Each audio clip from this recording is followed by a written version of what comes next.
let's move on and let's talk about Nintendo, because this news came up and it made me smile. And a lot of people who heard this news, they kind of smiled as well. And it's basically surrounding Nintendo trying to basically get a patent on a gameplay mechanism. Nintendo hasn't been known for this, guys. They have sued many of people trying to, I guess, get a leg up, so to speak, but just really shady shit. And this is some of the shady shit that Nintendo's known for, right? They're very selfish. They don't want to share.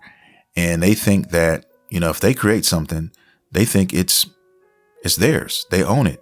Like they literally trying to say, look here, this mechanism here, we want to trademark this. We want to patent this so nobody else can use this shit but us. It's crazy because Nintendo's done this with Palworld.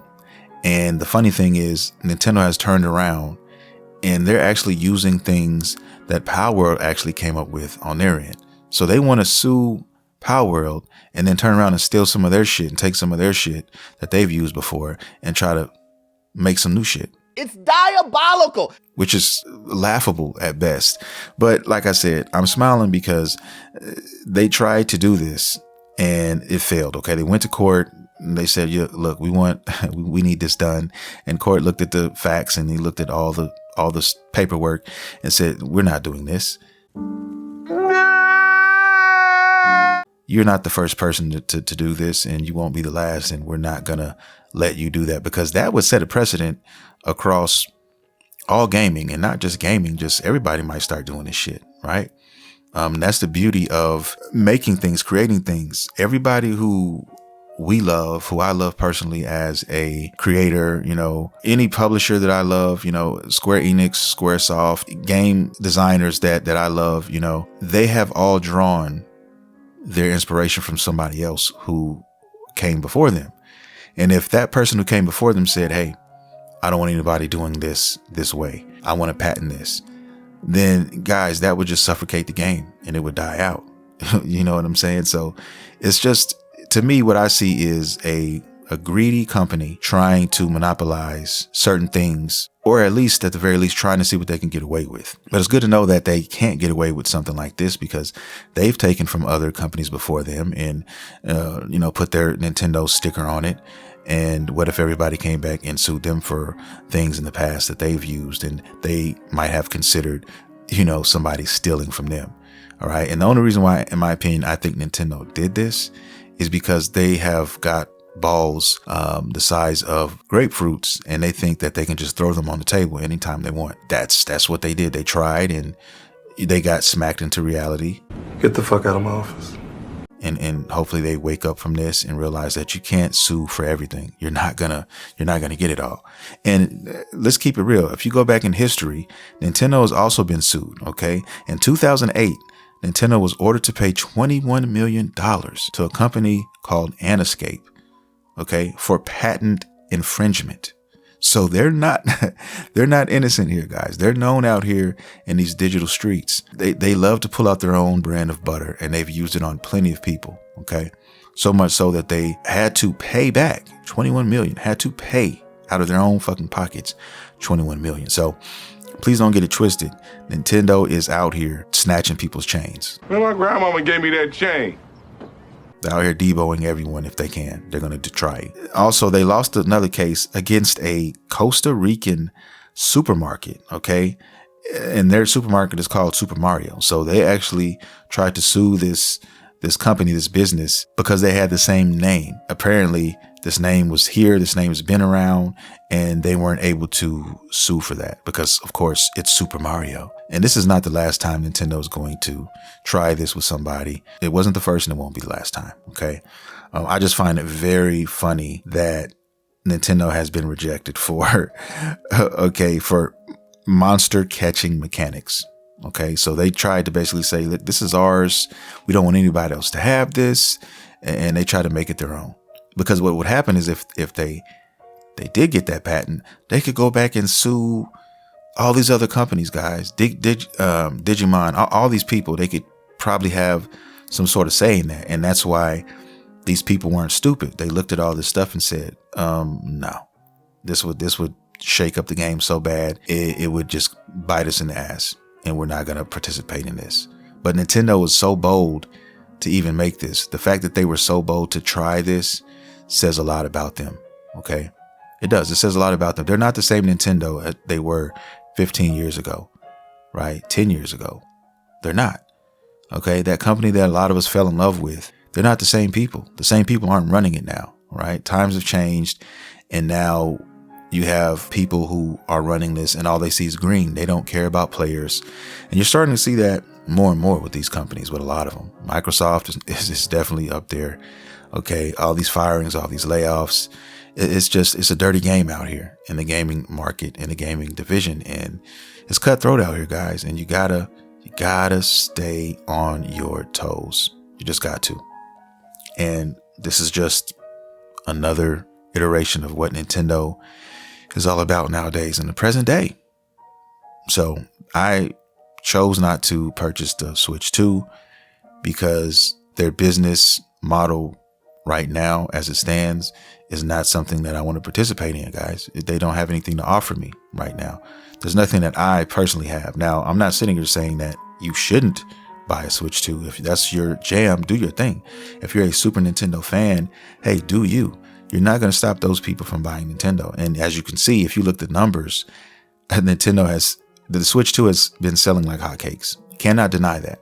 And I knew that. I told you guys this. If you go back to older podcasts, older episodes, I said that as mad as people are about the price and some of the practices that Nintendo is doing right now, that is still not going to stop people from buying this shit. And people are still going to buy it. And it's going to sell out like hotcakes. And it's been doing that, right? It has been. But there's been a lot of buyer's remorse. There's been a lot of people coming back around saying, I wish I would have waited, and so on and so forth. And like I said, I'm not saying that Nintendo's not going to get to a point. I'm talking about the Switch 2. They're not going to get to a point where, okay, everybody wants something from them. I'm not saying that, because eventually they're going to come out with something. They're going to make something, a first party game that I ain't going to see. And I'm going to say, I want to play that. And you can only play that on Nintendo. And when they get 2 or 3 of those, that's when I'll start saying, okay, let me go look at my piggy bank and let's see what's popping. Gangsters, what's up, guys?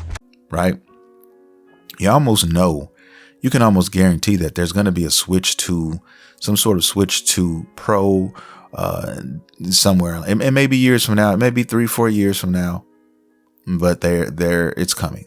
Okay.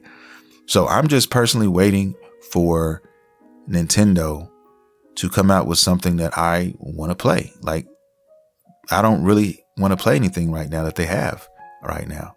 There's nothing that's saying, oh, it's a system seller for me. Donkey Kong was not a system seller for me. I mean, that's the only game I saw that had the potential, but it doesn't. Okay. Everything else that they have, or most of them, are third party. You know, I'm waiting for that first party gem that I just can't live without. I'm really waiting for the next Mario game. I'm looking at, maybe another Zelda game. These are the ones that I'm looking at like, okay, cool. I would definitely pick that up. What I really would want, what I would really like for the Switch 2 is, I would like it to go back to the days of the Wii, where you could go and buy all the backwards compatible games and you could play them there. You could play Wind Waker. You could go back and play all these other games without having to have an online subscription. Okay. That's what I'm talking about. Let me buy the game, set your price, and let me buy Wind Waker for $20, okay, digitally, and keep that. Let me, just a whole library, all Nintendo's library from way back. But they're not going to allow that, and that's why I went with the Steam Deck, because guess what? My Steam Deck has all those systems on there, okay, emulators. I have the Wii U, I have the Wii games on there, I have GameCube games on there, guys. So I'm good. I am absolutely, positively, amazingly good now. So I can finally play Mad World, and I can play it on the Steam Deck. So I'm not going to complain about that. But, I don't understand why Nintendo themselves would do that. Why they're holding all these other games hostage, guys. Okay. Every month they'll drop new games on their online service that you can play, but they're handpicking those games. You can't say, well, I want to play this one, or I would like to have this one available. No, that's not how they work. That's not how they roll. So until Nintendo has games, plural, for me personally, I am not thinking about the Switch 2 at all. I'd rather just continue to buy Switch 1 games. for my Switch that I can still play there. And then when I eventually decide to get a Switch 2, boom, I already have more games, right? Because those are the only games I'm going to buy besides first party games. And so Nintendo needs to make that happen. Right now, they're dragging their feet right now on those first party games right now. So it is what it is. And of course, like I said, third party guys, we all know the story that they're pretty much the inferior version of all those games. So if they're coming out with Assassin's Creed games, if they're doing other games, those are going to be, watered down renditions for the most part. It is basically what I'm saying. So unless you're a portable handheld player, and every once in a while I play like that, but I really choose to keep the Switch in the dock.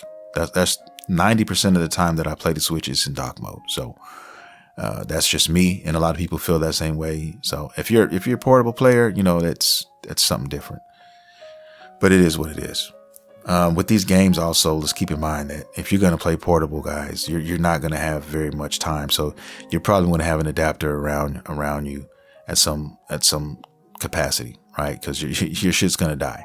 Okay. And I'm also waiting for third party accessories for the Switch 2, and we don't have a lot of those right now. I'm talking about the Hori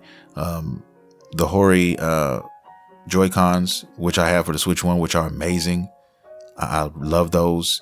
It doesn't have the functionality of the vibration and all that. I don't care about that. I just want comfortability. I want to be comfortable. I want some direction pads. Okay. So a directional D-pad on the fucking thing, which Nintendo still has not chose to do. Right. Because they still want you to play like you're, a 5-year-old in your hands, right? They want you to take one and use one for a controller and use the other one. I don't play like that. I don't know anyone else who plays their Switch like that, guys. And I think they should have dropped that. They should have definitely let that go. You know what I'm saying? So that's just my personal opinion. But that controller design is whack. It's still whack. And like I said, the Joy-Con drift and all that, it's still a thing. Okay. So like I said, there's issues, and Nintendo's stubborn in their ways. If there's something they don't want to do, they're just not going to do it. They don't care what the fans say. They're not trying to hear that shit. They're going to do it their fucking way. And that can be a detriment to them if they continue down that path. So we'll see. But they're kind of spoiled. They think that, whatever they do, most of the time, people are going to buy it. And that, if I'm being honest, that's what's happening. Okay. Nothing's really going to change until the people as a whole stand up and stand on all 10 toes and basically say, we're not doing this shit anymore, Nintendo. And that hasn't happened yet. And I don't think it will. I don't think enough people will come together in that aspect and make that happen. So we'll see, guys. The gaming industry is really on a different kind of path that I have not really seen before, as we kind of move into that digital space. And a lot of these companies like Microsoft they're on some other shit. Okay. They're definitely playing in warm butter, and they also have sherm sticks lit. Okay.